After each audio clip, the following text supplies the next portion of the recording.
பைபிளின் முதல் புத்தகத்தில் இரு சகோதரர்கள் பற்றிய ஒரு கதை இருக்கு. கயீன், ஆபேல். அவர்கள் ஆதாம் ஏவாள் குழந்தைகள், உலகிலே முதலாவது மனிதர்கள். கயீன் பெரியவன், விவசாயம் பண்ணி பயிர் வளர்ப்பவன். ஆபேல் சின்னவன், ஆடுகளை பார்த்துக் கொள்பவன். ஒரு நாள் இருவரும் ஆண்டவருக்காக காணிக்கை கொடுக்க முடிவு செய்தார்கள். ஆபேல் அவன் ஆடுகளிலிருந்து சிறந்ததை கொடுத்தான். ஆண்டவர் அதை பார்த்து மிகவும் சந்தோஷப்பட்டார். ஆனா கயீன் சாதாரண பழங்களை கொடுத்தான், சிறந்ததை அல்ல. ஆண்டவருக்கு அது பிடிக்கல. அதனால் கயீன் மிகவும் கவலைப்பட்டான், பொறாமையிலும் கோபத்திலும் இருந்தான். ஆண்டவர் அதை கவனித்து கயீனிடம் சொன்னார், நல்லது செய்தால் சந்தோஷமாக இருப்பாய், கெட்டது செய்தால் தீமை உன்னை பின்தொடரும்.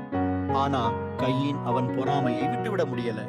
ஒரு நாள் கயீன், ஆபேல் இருவரும் வயலில் இருந்தபோது கயீனின் கோபம் கட்டுப்பாட்டை மீறிவிட்டது. அவன் ஒரு கல்லை எடுத்து ஆபேலுக்கு எறிந்தான். அதனால் ஆபேல் இறந்து விட்டான். அதற்கு பிறகு ஆண்டவர் கயீனிடம் கேட்டார், உன் தம்பி எங்கே? கயீன் சொன்னான், எனக்கு தெரியாது. நான் தம்பியை எப்போதும் கவனிக்க வேண்டுமா? ஆனா ஆண்டவருக்கு தெரியும் என்ன நடந்தது. ஆண்டவர் சொன்னார், உன் தம்பியை கொன்றதால இனிமேல் உனக்கு வாழ்க்கை கடினமாக இருக்கும். நீ பயிர் வளர்க்க முடியாது.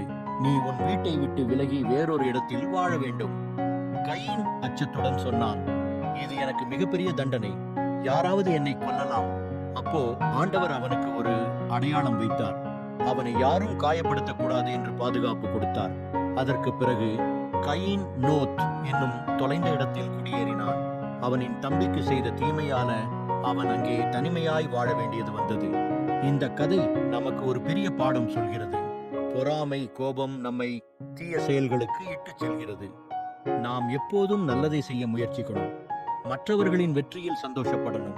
மேலும் ஒருவர் தவறாக நடந்தாலும் கடவுள் அவரை விட்டுவிட மாட்டார். அவர்களை கவனித்து பாதுகாக்க விரும்புவார்.